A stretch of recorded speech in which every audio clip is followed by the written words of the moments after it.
Hello po mga kababayan, si Dante Maravillas. So pag-usapan po natin kung paano nangyari na kung paano po nangyari na ganito na po yung ating mga kabataan naging marahas. Sa totoo lang, aminin man natin sa hindi, ito yung naging result po ng DDS culture. Nakura po yung pag-iisip ng ating mga kabataan. Yun ang nakita nila sa past administration mga kababayan. Yung ugali pong brusko, yung ugali pong mahilig magbanta, yung ugaling mahilig magmura, yung ugaling madaling mag-breakdown po, yung emotional breakdown, yun ang natingala nila. Yung ugali na mahilig gumanti, yun ang naituro po. And that is what we call the DDS culture na nag-shape ng isipan po ng ating mga kabataan. Nakakalungkot po. Kaya importanteng pag-usapan po natin ng seryoso ngayon. Kaya sa totoo lang po, ang pamilya Duterte po, wala silang moral authority na magsalita ukol po sa batas at kaayusan. Dahil po, ang sarili nilang track record mga kababayan ay punong-puno ng personal na karahasan, habang ang kanilang DDS culture napatunayan pong sumira at nag-corrupt sa morality ng kabataang Pilipino. Si Digong mismo nang umamin siya at pinagmalaki pa niya yung pamamaril niya sa nambuli daw sa kanya nung estudyante pa siya sa San Beda noong 1972. Binaril niya daw kasi binuli siya matapos siyang kutsain dahil sa kanyang pagiging Bisaya at puntong Davao.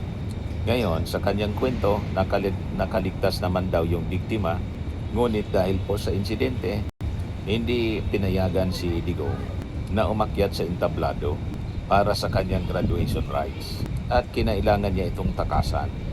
Ngayon, dito naman tayo kay Sara Duterte. Yung kanyang panununtok sa sheriff noong 2011. Habang siya ay mayor ng Davao City, paulit-ulit niyang sinuntok ang sheriff na si Abby Andres. So ang insidenteng ito ay ginamit pa ng prosecution nga sa mga sumunod na legal na usapin para patunayan yung kanyang tendency to inflict violence o ang pagiging violente ni Sara Duterte dito sa issue ng impeachment laban sa Vice Presidente. Kasi di ba, isa sa mga articles of impeachment laban kay Sara yung pagbabanta sa ating Pangulo na ipapatay pati si Lisa Marcos at saka si Martin Romualdez. So gustong establish mga kababayan ng prosecution team na ito talaga yung pattern ng behavior ni Sara Duterte. Then yung kanyang kapatid naman pong si Pulong, yung panununtok at pagtatangka, gustong saksakin yung bugaw noong 2025 sa isang bar. Yung nag-viral pong video, naalala po ninyo. Yung pangalan ng sinasabing bugaw, na-identify siya po mga kababayan, na si Criston Jan Patria Moreno. Ayon sa salaysay, sinuntok at tinangkang saksakin ni Pulong ang biktima sa loob ng club sa Davao City. Dahil daw po sa hindi pagkakaunawaan sa bayad sa isang pick-up girl. Ang naturang kaguluhan ay na-record po sa CCTV ng establishment at naging paksa ng seryosong investigasyon ng ating mga otoridad. Ngayon, punta tayo sa pagtaas ng krimen na involved yung mga minors. Sa panahon po ni Digong, ang DDS culture ng totoong kahulugan, Davao Death Squad. So itong kulturang ito mga kababayan ay hayagang binatikos ng mga child rights advocate. Dahil sa epekto nito mga kababayan sa psychology, pag-iisip at sa kamoralidad ng ating mga kabataan, ang normalization ng karahasan, summary executions at lantarang pagmumura ay nagdulot mga kababayan ng tinatawag na desensitization o kawalan ng takot ng ilang mga minors sa batas. So makikita natin sa mga data ng Juvenile Justice Welfare Council, dito po na-research natin mga kababayan. Sabi dito, taong 2016, simula ng pamunuan ni Digong, naka-record po ng 24,683 cases po. Nag-peak siya noong taon 2017. Pinakang mataas mga kababayan sa kasaysayan. Umabot sa 26,815 kaso ng children in conflict with the law. Then 2018, Duterte administration pa rin ito mga kababayan. Umabot siya sa 23,767 na kaso. Taong 2019, umabot sa 19,557 na kaso. Then 2020 pandemic year siya, umabot sa 15,892 kaso. Then noong taon 2021, 11,696 na kaso. 2022, last year ng kaso ng term panunungkulan ng Duterte administration, umabot pa din siya ng 6,185 cases. So sa kabuuan, lumalabas mga kababayan, umabot siya sa 128,630 na kaso ng mga crimes involving minors. So matindi mga kababayan.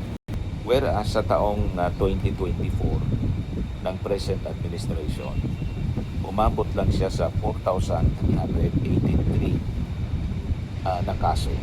So malaki yung ibinaba. So ano yung malagang konteksto at paliwanag mga kababayan dito sa mga data na lumabas? Official data po siya mga kababayan. Ang sabi, ito'y naging epekto po ng war on drugs.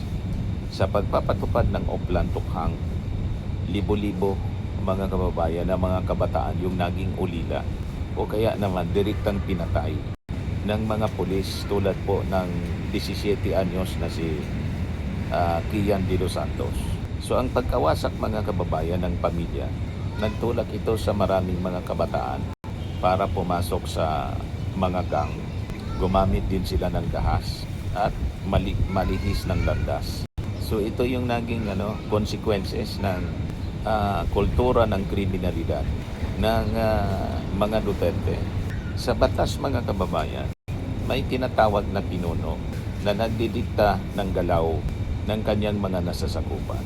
So kung ang mismong ama ay nagmamalaki sa pamamaril ng kaklase, tulad po ng pinagmamalaki ni Digong, binaril niya yung kanyang kaklase. Ang anak naman po ng dating Pangulo na si Sara, nanuntok ng isang sheriff, isang otoridad. Si Pulong ganon din, nanakit ng isang bugaw, nasangkot sa gulo. Hindi po siya simpleng isolated cases. Isa po siyang pattern ng criminal behavior. So paano natin mga kababayan aasahan na rirespetuhin ng ating mga kabataan ang saligang batas? Kung ang first family mismo noon ang pangunahing ehemplo ng pag-bypass sa legal na proseso, walang pagrespeto sa batas. Ang pag-aaral mga kababayan ng batas at criminology ay malinaw. Ang tao ay nagiging kriminal batay sa kanyang kapaligiran.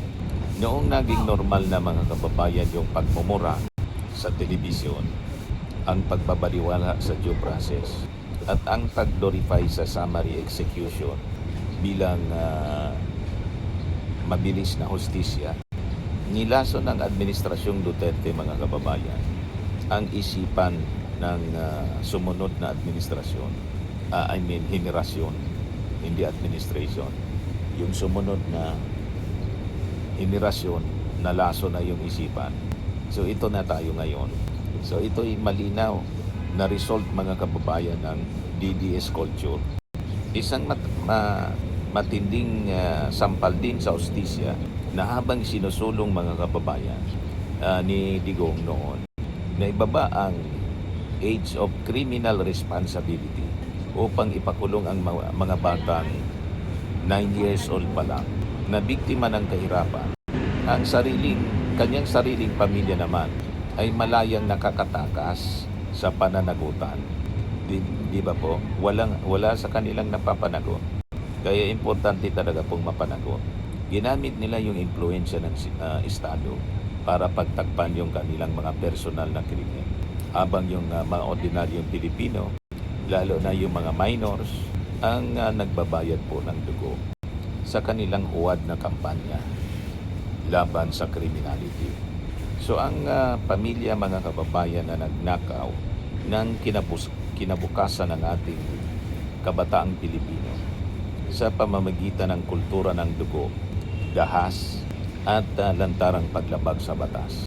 Wala po silang karapatang magmalinis dahil po ang 128,630 na kaso ng krimen involving minors sa kanila pong panahon ang permanente pong resibo ng kanilang kriminal na pamana